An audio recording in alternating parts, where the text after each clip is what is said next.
Information. So there's a lot out there. There's a lot of information. There's tons of information. The world is full of information. Everything that happens, every word that's spoken is information. What are we going to do with it? What do we need to do with it? There's a lot that in our companies and our hospitality business receive every day. We receive a lot of information. Or, I don't even want to say we receive it, but we are presented a lot of information. Sometimes that is just left right where it is. Somebody says something, it's like, okay, and then you move on, and then it's not kept. It's not processed, right? So why do we want to take a look at that and maybe decide that all information is good information? If we collect it, then we can use it. All right. So why would we do that? Well, there's many different reasons, and let's just start with a few examples, right? Or several examples going on with the same scenario. You have a guest who walks into a hotel, goes to the front desk. There is a lot of information being presented in that interaction, right? There's a lot of information. First is the name, address. Your typical hotel sign-in form or whatever has address and all kinds of personal information, all kinds of vehicle information, and so there's information that we need. How much billing information, your credit card, but also things like how many nights you're going to stay, uh, what kind of preferences you want. All kinds of information is being collected right there. Now I could take that information, right? The information that I ask a question where I don't know what time do you want a wake up call or whatever, and I can put that in the place that it's needed to for the purposes of I asked the question. I can put it somewhere for the wake up call, and then that's it. It just goes away after the wake up call, right? But I could also keep it, right? So there's a lot of information now. Other than what we take in, we need to take in stuff to serve a certain purpose, and this is what I'm trying to get at.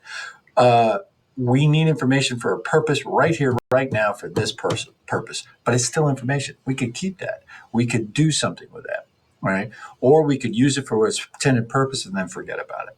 There's other information that's going to happen during that interaction. People talk. People love to talk, especially when they're coming to a hotel in a different place, right?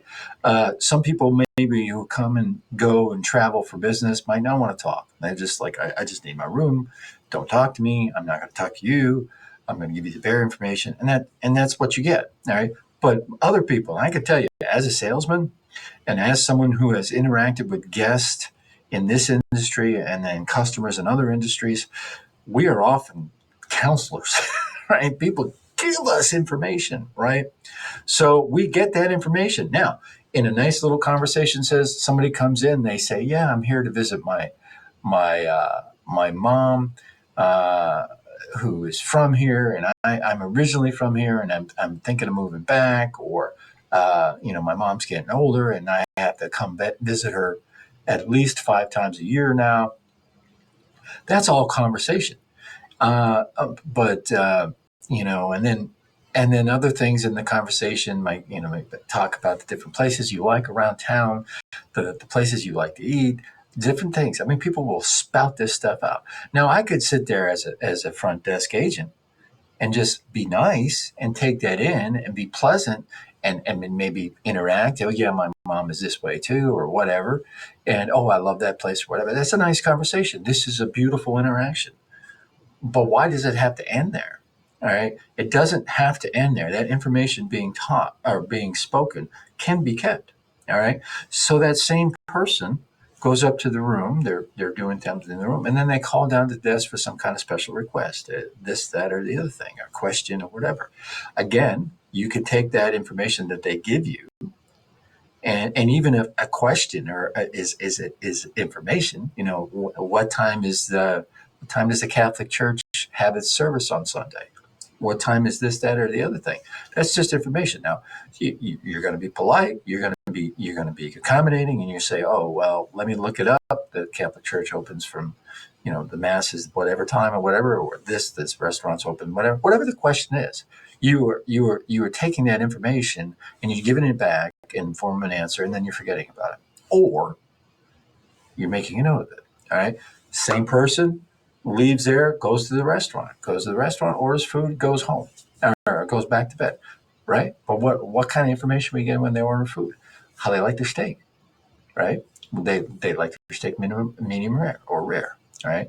And maybe there's something really specific on how they eat their food, that they're gluten free, that they wanted to substitute the the potato or rice for a salad, right? So that means there's probably no carb, right? So all that stuff is needed to fill the function of providing them the food they would enjoy when they're sitting down, but it's still information that we can keep and use.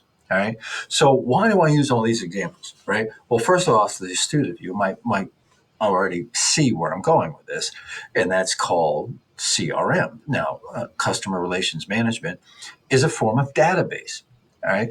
So this chapter that we're talking about in our book this week is about data processing. We get all that data. What are we going to do with it? If we keep it in the mind of the person that does it, if we keep it in the mind of that nice conversation about the mom and all, if we keep that just in the brain of the front desk agent, it does us no good in the future, all right, unless that person can remember. Now, there are folks back in the day before we had computers, there were folks who were innkeepers who would remember that stuff and know when someone comes in, you hadn't seen them in a year, they would know about, oh, how's your mother, whatever. But for most of us in the real world, we don't realize that, or there's different people in and out of our desk anyway. So we keep that information that came from the restaurant, came from the person that they asked, the special request from. If we have a concierge, I mean, definitely a lot of good information comes out. So all that information, we could just keep it in the heads of those people, or in that little mini individual singular system for reservations or whatnot, or we could put it in a big pile and use it later. All right. And that's what CRM is. And that's what databases are. Databases are PMS is a database, and POS is a database. There's tons of different databases. Place to store information. There's many different types of databases, and the chapter is going to go into that. But some of the ways we store information is, if you've ever set up a database, I set up a database 30 years ago, and it was really cumbersome, right? And you have the hierarchical, and I can't say the word, form of databases where everything is interconnected, and it's like a tree with roots, right? If you want to find something, you have to go and follow the roots. Or you have it more like something like you might see in a spreadsheet, where you have information this way and this way. And if I want to find certain information, I just go to this column, down to this column, there. Then you have a cube, which adds another dimension. And that way the information is brought in the little cubes inside a big cube, right? So I go to this column, this row, and then this depth and whatever. That's how it's stored, right? So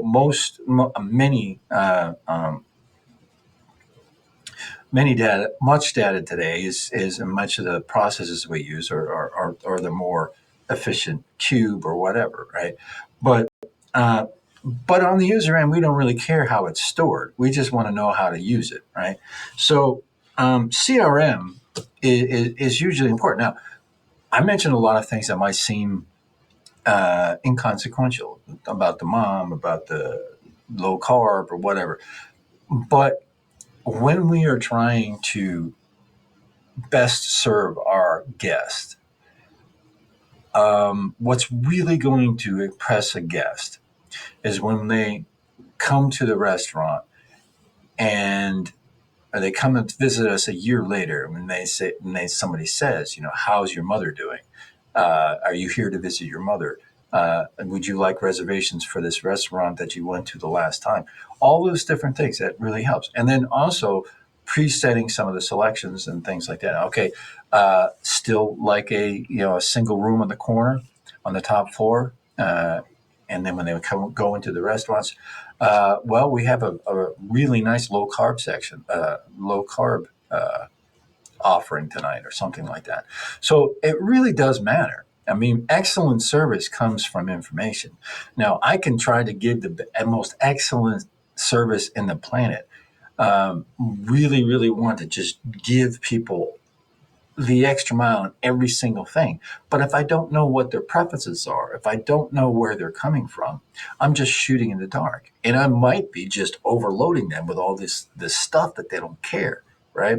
So that's why CRM is important. That's why having a company that uses CRM and understanding that it is a data collection. Now, one of the things about CRM, and I'm going to finish with this, is not just CRM, but all of our databases. Where do we get that information? Well, all those exchanges I was talking about is one way to get it. But another way to get it, there are actual CRM software packages out there, or the add-ons to the CRM that allow that go out into the internet and seek search information from them people from our customers, cast from their social media and stuff like that. Now you might say that's stalking, and some people would be a little creeped out if they knew stuff about me, but we don't always have to share that, but if we have an understanding where they're coming from, what their preferences are, we can tailor our offerings to them without even letting them know that, I'm offering this to you, but I'm going to offer something different to someone else, because they don't see someone else. They just see them. All right. So think about it that way. It's a very good way to be accommodating or to be welcoming. All right. Hospitality means welcoming. All right. So there's an awful lot going on here, but basically this is a very small chapter just on data management, and that's exactly what I just talked about: managing that data. Why would we let good, valuable data just stay in the head of one person and never be annotated? And that's in every industry. When I worked other industries, we took customer notes on everything. And if the next time the customer comes in and says this person really hates the color blue, I didn't show them anything blue. I didn't even have to say it. Right?